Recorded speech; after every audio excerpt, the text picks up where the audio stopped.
my besig wees met die Kerssangdiens het die een ding vir my opgeval en dit is juis hierdie boodskap dat God by ons is, dat hy by my is, dat hy by jou is en 2009 was 'n jaar wat God by ons was en dis die wonderlike vooruitsig wat ons ook kan hê dat God ook volgende jaar met ons sal wees. Dankie vir elke lidmaat vir die geleentheid om predikant van hierdie gemeente te wees. Dis 'n baie groot voorreg vir my.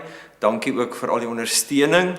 Mag hierdie Kersfees vir elkeen van ons 'n spesiale onthou-geleentheid wees wat ons sal bly onthou dat God by ons is. Dis 'n voorreg om hier by Bellville Uitsig 'n dominee te wees en hier aan die einde van die jaar baie dankie vir almal se liefde en ondersteuning deur die jaar. Baie dankie vir die lekker saamwerk, die harde saamwerk.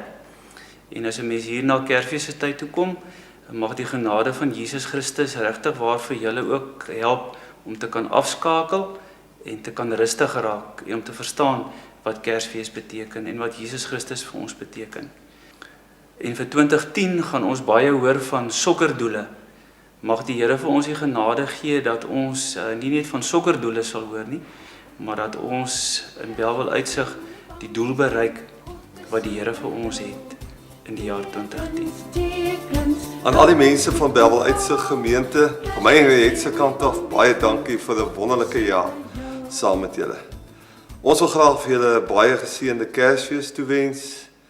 Ons hoop regtig dit gaan 'n wonderlike tyd saam met jou mense wees.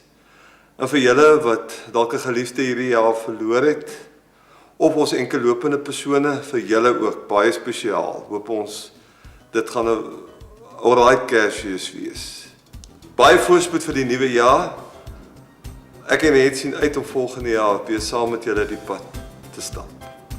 Totsiens, tot dan. 'n stukkie aan my vinger, 'n